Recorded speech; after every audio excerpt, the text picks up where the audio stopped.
It's your boy Lonzy back with another video. And today we talk about the New Orleans Pelicans and the current situation, because I do think that they're in one of the most interesting spots in the whole NBA, and I'm curious to see what they'll do next. Let's get straight into it. So last season, we got to go all the way back to last season. So last season, the Pelicans finished with a record of 42-40, which gave them the 9th seed, and they'll go on to play the Thunder that 9-10 matchup in the play-in, and they fucking lost. They didn't make the fucking playoffs, which was not their expectation. The Pels had very high hopes that season with the young duo Brandon Ingram and Zion Williamson leading the way. And from November all the way to January, the Pelicans were a consistent top 5 seed, and at one point had the fucking 1st seed, which was, I did not expect that at that point. The Pelicans had wins over the contending teams like the Nuggets, the Suns, and the Warriors, which were really impressive because those teams were trying to contend, trying to win a championship. And last season, I really didn't think the Pelicans could do that. And when the Pelicans got like the 1st seed around like the beginning of December, I heard a lot of noise on Twitter. People gassing them up. People were seriously talking about the Pelicans being a dark horse contender that year, and possibly the Pelicans having the best young duo in the whole fucking NBA. And a main contributor to that was Zion was playing at an all-NBA level and showed why he was the number 1 pick a couple years ago. So that season, Zion averaged 26, 7, and 4 on 60% from the field. Zion went up in 3-point percentage, true shooting percentage, and free throws. And Zion showed everyone what we thought he could be if he was on the court. And if's a big word, and we'll get into that a bit later. So with like getting past talking about Zion, let's talk about Brandon Ingram. So Brandon Ingram had another good year, averaging 24, 5, and shot 39% from the 3 and 48% from the field. Brandon Ingram also shot 58% true shooting percentage. BI went up in points per 40 minutes and free throw percentage. And Brandon Ingram was a fucking nightmare. Like, I was watching this shit firsthand, how special and how good Brandon Ingram was. Whenever Brandon Ingram played the fucking Thunder, it was such a nightmare because BI has an ability to make any kind of shot anywhere he fucking wants. It doesn't matter who we put in front of him. He made any shot over Jalen Williams, over like Kendrick Williams, over Lou Dort. We really could not stop him. And I do think that's how special Brandon Ingram is, that he's such a good shot maker that there's not really a lot of answers to him. So with their 2 stars playing at a very high level, the Pels also had guys like CJ McCollum, Herb Jones, Trey Murphy, Jonas Valanciunas, Larry Nance, Jose Alvarado, bringing value as good role players. The Pels also had a good young coach in Willie Green, who looked really impressive at times. But with all that good stuff, the honeymoon didn't last very long. We got to go straight to the fucking downfall. So the honeymoon ended so damn fast before it really could even start. When Zion got injured with a hamstring injury, the Pelican season was practically over that fucking point. There's no way the Pelicans could ever contend without Zion Williamson. At most, they could do what they did against like 2 seasons ago with the Suns, where they pushed a good team to a couple games, but that's it at most. And the season was practically over with Zion missing the rest of the season and only played 29 fucking games. 29 games. That's what I meant by if he's on the court, because he's barely on the fucking court. With Zion out of the Pels lineup, the Pels practically dropped from being a consistent top 5 seed all the way to being a 9th seed and getting knocked out of the fucking playing game. They never saw the light of the day. With Zion being out of the fucking roster, out of the rotation. So yeah, with all like a little bit of a recap, now let's go into present time. Let's go into the present things. And things have only gotten worse from here. Around the time like the draft, I don't know if you guys remember this, but there are serious rumors of the Pelicans possibly trading away one of the young stars in Brandon Ingram or Zion Williamson for like the 2nd overall pick or like the 3rd overall pick.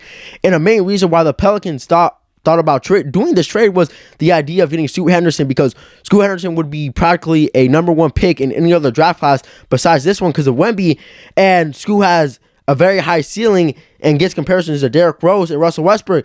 And if you're the Pelicans, why not get Scoot? You can fill your hole at that point guard position because they really don't have a long-term piece right now, because CJ's pretty old. He's getting up there. I think after this last contract, I think he might retire. And Jose Alvarado is not a starting caliber point guard. And if you want to contend, I don't think you should have Jose Alvarado there. And Jose is a good role player, good bench player. And if you're the Pelicans, you can get a franchise point guard right there, pretty much a number 1 pick in any other draft falling into your hands. So with all the rumors of like the Pelicans possibly trading away one of their young stars, Zion Williamson has his own fucking drama going on. I mean, this was really entertaining. Around this time, Zion had like all his baby mama drama going on. That fucking rhymed. And it took up so much time and so much energy out of like the Pelicans organization. And if I'm the Pelicans, I don't want a player that comes with so much fucking baggage to be the face of my franchise, coupled with the fact that Zion had all that weight drama a couple months ago, or like a couple years ago, or whatever, and he's severely overweight, can't play, and when we see him throwing down 360 dunks pregame, And pretty much a couple minutes later, they say he can't play, but we see him throwing down crazy fucking dunks. I mean, yeah, I mean, it's all weird and shit. And if you thought that was it, and I know you're telling yourself, how can it possibly get fucking worse? Finally, to put the fucking cherry on top of all this with the extra juicy fucking ice cream, let's put the cherry on top, extra sprinkles. There's been rumors swirling around that Brandon Ingram won't extend his contract, and that would be a big fucking blow to the Pelicans. And if that were to happen, like Brandon Ingram not like resigning, I completely understand, because BI has like fulfilled his part of the deal. He's played. He's been available. He's kept you guys in games. He's been keeping you guys competitive when Zion's not fucking out. But on the other side, Zion can't complete his side of the deal. His ass don't even play. And I do think a main contributor as to why like Brandon Ingram won't extend his contract is the fact that he was playing with Team USA and you saw all that winning and it said, fuck, I need to get out of this fucking situation. We got Austin Reeves in more of a situation to win a championship than me. And I'm fucking better than this guy. What the fuck? I mean, yeah, let's go. This Pelicans front office has been shitting the bed for a long time now. They've been trying to do anything they possibly can. But if I'm Brandon Ingram and the franchise is not treating me as good as the other guy who doesn't fucking play, who doesn't even want to be here. You hear rumors of like his family not wanting him to be on the fucking Pelicans. They want him to be on the New York Knicks. We got to go like, yeah, we're talking about more present day shit. And like during the free agency period, the Pelicans didn't do shit. Their marquee signing was fucking Cody Zeller. Cody fucking Zeller. He was out of the NBA like 2 years ago. Right there, that tells you a lot. The Pelicans lost Garrett Temple, who's like a veteranship. Jackson Hayes, I guess why you lost him. And Josh Richardson, who I really loved. And I do think because Trey Murphy won't be there for a while, he could have been filled Trey Murphy's roles right there. Great 3-and-D player, great role player. And if you want to contend, he's a great piece to have on your roster as a good bench player. And with all that out the way, I do think it's time for the Pelicans to make a trade, whether it's trading a star player or going into a rebuild. And if I'm the GM of the Pelicans, it kills me to say, but I'm trading away Brandon Ingram, because Brandon Ingram has done nothing wrong. He's always been available. He's completed his side of the fucking deal. He's always been on the court. He's giving the Pelicans a chance to win. He's keeping the Pelicans like fucking competitive. And also, if I'm the Pelicans front office, why not trade Brandon Ingram? If he doesn't want to re-sign, why keep him?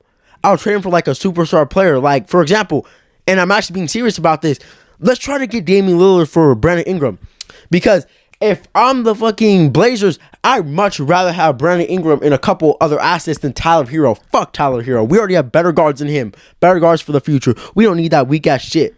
And was trading for like a guy like Damian Lillard, trading for a guy like Damian Lillard, you're gonna have to get rid of like, I think like a guy like Dyson Daniels for Cap, maybe some other guys, but you're for sure gonna have to trade some assets. But if I'm the Pelicans, try to make this happen by any means, because people may raise the question, why not trade Zion if he never plays? He brings all this drama, brings all this baggage. And yeah, I was giving fucking slander too. I would say your ceiling is higher with Damian Lillard and Zion compared to having Dame and BI. Because if you want to win a championship, your ceiling is much higher having a number one like Dame and a number one possibly in Zion together. Two number ones, why not? And if I'm the Pelicans, I wouldn't consider like the risk of Damian Lillard not wanting to play. Dame's gonna fucking play. It's his reputation. He's always kept his reputation about playing, not like he doesn't like what the star players are doing.